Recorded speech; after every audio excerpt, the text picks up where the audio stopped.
Hola, soy Juan Argelina y esto es un nuevo capítulo de Píldoras Historiográficas, donde trato de exponer y explicar las distintas formas de estudiar e interpretar la historia. Hay libros que transforman una disciplina de forma radical. Basta con introducir una duda, una sospecha, una pequeña grieta que lentamente acaba atravesándolo todo. Eso fue lo que ocurrió en 1973, cuando el historiador norteamericano Hayden White publicó Metahistoria, la imaginación histórica en la Europa del siglo XIX.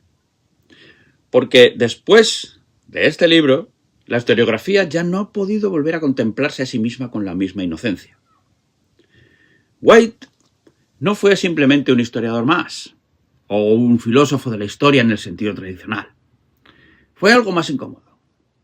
Alguien que obligó a los historiadores a preguntarse hasta qué punto aquello que escribían se parecía peligrosamente a la literatura. Y esto, en una disciplina obsesionada durante décadas con parecer científica, provocó una auténtica conmoción.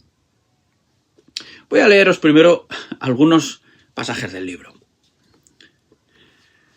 En mi opinión, ninguna teoría de la historia resulta convincente, ni se impone a un público determinado con base únicamente en su adecuación como explicación de los datos contenidos en su narración. Porque en la historia, igual que en las ciencias sociales en general, no hay manera de establecer de antemano qué es lo que contará como dato y qué es lo que contará como teoría por la cual explicar lo que significan los datos. Y a la vez, no hay acuerdo sobre lo que será considerado como un dato específicamente histórico. La resolución de este problema requiere una metateoría que establezca sobre bases metahistóricas las distinciones entre fenómenos meramente naturales y fenómenos específicamente históricos. Se dice con frecuencia, desde luego, que son datos históricos todos los artefactos, monumentos y documentos creados por los hombres, y que el problema del pensamiento histórico consiste en clasificar las formas de esos fenómenos y en explicar sus apariciones en el tiempo histórico, identificando los motivos o las intenciones detrás de su creación. Pero no solo en algunos casos decisivos es difícil distinguir entre un fenómeno natural y un fenómeno histórico, en la guerra, por ejemplo. También es difícil distinguir en la determinación de los motivos entre un impulso animal en general, en un agente histórico específico, y las formas específicamente humanas que ese impulso puede adoptar. Mucho depende de hasta dónde se quiera proseguir la investigación de motivos e intenciones.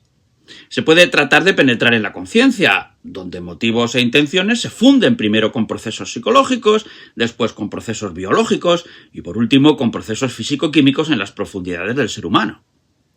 Pero eso expondría el pensamiento a la amenaza de una regresión infinita.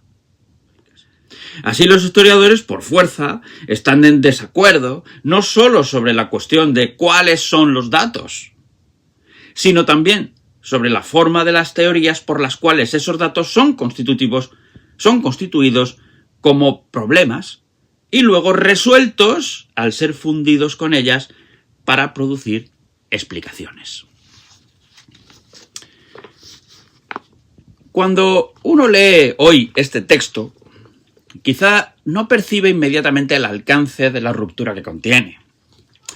Pero para comprenderlo hay que retroceder un momento. Porque Hayden White aparece en un contexto intelectual también muy concreto, el de la gran crisis de las certezas occidentales tras la Segunda Guerra Mundial. El siglo XIX había imaginado la historia como una marcha racional. Incluso cuando los historiadores discrepaban ideológicamente, compartían una convicción profunda. El pasado existía como una realidad objetiva que podía reconstruirse mediante métodos rigurosos. El historiador debía parecerse idealmente a un científico. Reunía documentos, contrastaba fuentes, eliminaba errores y terminaba ofreciendo una explicación coherente de los hechos. Leopold von Ranke quizá el gran símbolo del historicismo clásico, había resumido esa aspiración con una frase célebre: mostrar el pasado tal como realmente ocurrió. Pero el siglo XX destruyó muchas de esas seguridades. Las guerras mundiales, Auschwitz, el colonialismo europeo, los totalitarismos y la propaganda de masas hicieron mucho más difícil creer que el lenguaje fuera un instrumento transparente. Y paralelamente comenzaron a desarrollarse nuevas corrientes filosóficas que cuestionaban radicalmente la relación entre realidad y representación. Ahí aparecen nombres decisivos: Ferdinand de Saussure, la lingüística estructural, Roland Barthes y el análisis de los discursos, Michel Foucault y la relación entre saber y poder, Jacques Derrida y la imposibilidad de un significado completamente estable. El lenguaje dejaba de ser un simple espejo del mundo. Y Hayden White introdujo esa sospecha dentro de la historiografía. Porque la pregunta que formula Metahistoria es devastadora en su sencillez. ¿Qué diferencia realmente a un texto histórico de una obra literaria? Naturalmente, White no estaba diciendo que Napoleón fuese un personaje inventado, como Don Quijote. Los hechos ocurrieron, las guerras existieron, las revoluciones existieron, el problema era otro. El problema era que esos hechos no poseen significado por sí mismos. Necesitan ser organizados narrativamente, necesitan una forma. Y en ese momento aparece el historiador. No simplemente como alguien que descubre el sentido del pasado, sino como alguien que lo construye mediante recursos narrativos, elecciones retóricas y estructuras literarias. Ese es el núcleo de Metahistoria. White estudia a grandes historiadores y pensadores del siglo XIX. Michelet, Ranke, Tocqueville, Burckhardt, Marx, Nietzsche, Croce. Pero no se limita a analizar lo que dicen, analiza cómo construyen el relato histórico. Y entonces introduce una idea revolucionaria. Toda obra histórica se organiza mediante estructuras narrativas comparables a las de la literatura. Algunas interpretan la historia como romance, una marcha heroica hacia la liberación o al progreso. Otras adoptan la forma de tragedia, civilizaciones condenadas por sus propias contradicciones. Otras funcionan como sátiras profundamente irónicas frente a cualquier promesa histórica. La Revolución Francesa, por ejemplo, puede narrarse como epopeya emancipadora o como catástrofe sangrienta. Los hechos básicos quizás sean similares. Lo que cambia es la estructura narrativa que les otorga significado. Y ahí White se vuelve extraordinariamente incómodo. Porque entonces la historia deja de representarse como una descripción neutral del pasado y aparece como una operación intelectual mucho más compleja, atravesada por decisiones ideológicas, estéticas y lingüísticas. Por eso el fragmento que hemos leído es tan importante. White no solo cuestiona las teorías históricas, cuestiona incluso la propia idea de dato histórico. Porque, como él mismo afirma, no existe acuerdo previo sobre qué debe contar como dato, ni sobre qué teoría debe explicar esos datos. En otras palabras, el historiador nunca llega desnudo al pasado, siempre mira desde una determinada concepción del mundo. Incluso la selección documental ya implica interpretación. Incluso decidir qué merece ser recordado implica una jerarquía narrativa. Y quizás aquí convenga detenernos un momento. Porque muchas veces imaginamos la historia como una acumulación objetiva de hechos. Pero basta pensar en cualquier manual escolar para comprender que eso es imposible. Cada relato histórico excluye acontecimientos, enfatiza otros, organiza temporalidades y establece relaciones causales. Toda historia necesita un argumento, toda historia necesita una forma. Y ahí aparece la gran acusación lanzada contra Hayden White: el relativismo. Muchos historiadores interpretaron sus tesis como una amenaza directa contra la posibilidad misma de verdad histórica. Si toda historia depende de construcciones narrativas, ¿Cómo distinguir entonces entre una investigación rigurosa y una manipulación ideológica? ¿Cómo impedir que el Holocausto termine reducido a un simple relato? Uno de sus grandes críticos fue Carlo Ginzburg, historiador italiano vinculado a la microhistoria.